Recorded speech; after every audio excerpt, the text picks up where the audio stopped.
New York, and I'd like to welcome our new sponsor, you all. Happy Wednesday, everyone. Democratic Socialist Zoran MAMDANI has been elected the mayor of New York City. I never thought I'd be reminiscing about the good old days when Son of Sam was my dog walker.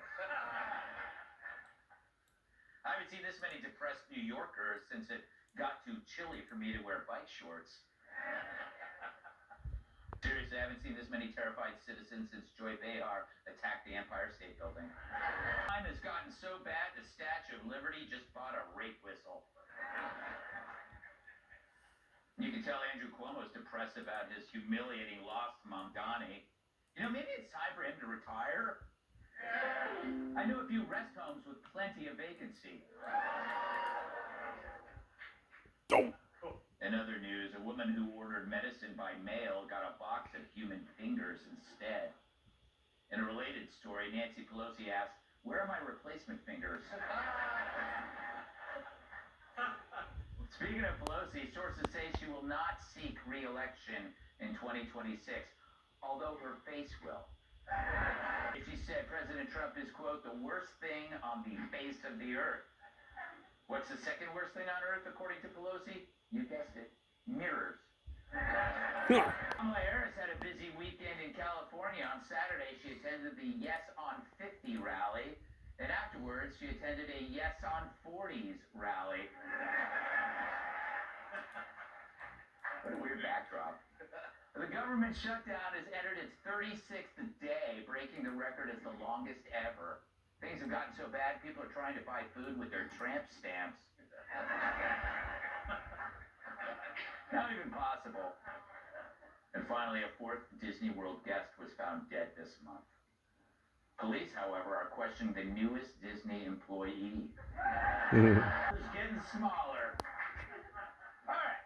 So what does Zoran's victory mean? Is it an omen of a woke future or a ghost of a woke past? True, he really is the hangover from a decade of heinous ideas where repeat criminals are the victims, men can be women, and brain damage is considered a plus. But in this election, the votes cast were over 90% Democrat. That's one-party rule, a monopoly, which means it was a choice between bad and worse because there is no counterpoint to balance against extremism, just left and leftier. And really, it says something that the guy who sicked a deadly virus on old people was considered the good guy. But it seems Zoran was handpicked. By who? Who knows? We know it wasn't for his resume. He didn't have one. He's a hard-left socialist with no managerial background, a disdain for capitalism and Jews. He's no different than a trust fund protester, except with a PR team and Soros's credit card. He's not even qualified to be my pool boy. Definitely not strong enough to lift me. And what's his connection to the city? Ask him what he loves most about New York. He'll probably say diversity. The fact that you can dine in Chinatown or Little Italy, they get mugged in 80 different languages. But diversity is not what made New York great. It's one result of the system that enabled it. Capitalism, trade, industry, which attracts people like my natural musk on a hot subway. But for leftists like Zoran, they only see the goals, not the systems. If he had been Christian who celebrated Christmas, he might never ever connect that those gifts under the tree were there because of his parents' hard work. Note to him, the free stuff disappears. In this case, Santa is socialism and the taxpayers are the elves. But New York isn't prosperous because it's left-wing. It's left-wing because it's prosperous, since wealth can absorb the burden of bad ideas. Republicans know this. That's why they prefer systems over goals and why they got the hell out of New York. Sure, you can admire the city for its open-minded energy. You can be a vegan with a neck tat, a gluten-free drag queen, a rapper aggressively handing out mixed tapes, and nobody bats an eye. But the irony is you actually need the systems like capitalism and law and order to maintain such freedom.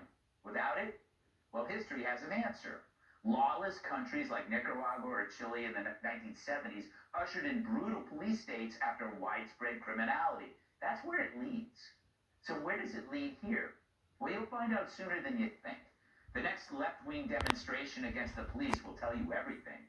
Violence erupts, is romanticized by its liberal leaders, then it spreads nationwide.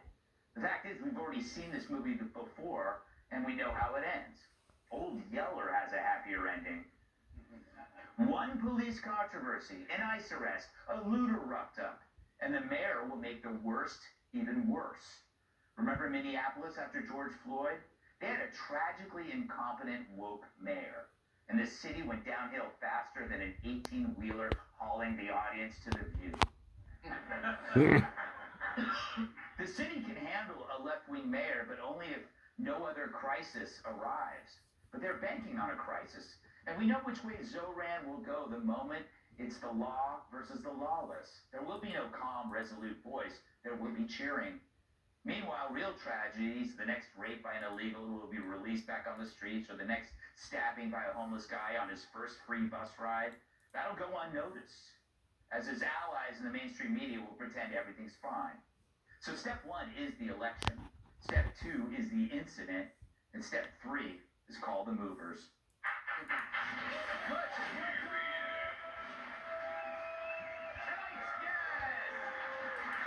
He's a fan of Spotted Dick and the dessert. Host of Piers Morgan Uncensored, Piers Morgan. His comedy shows have a 2-laugh maximum. Comedian Jeff Dye. They say the camera adds 10 pounds, so now she's 13 pounds. New York Times bestselling author of Uncensored favorite actor. And he's put more old ladies to bed.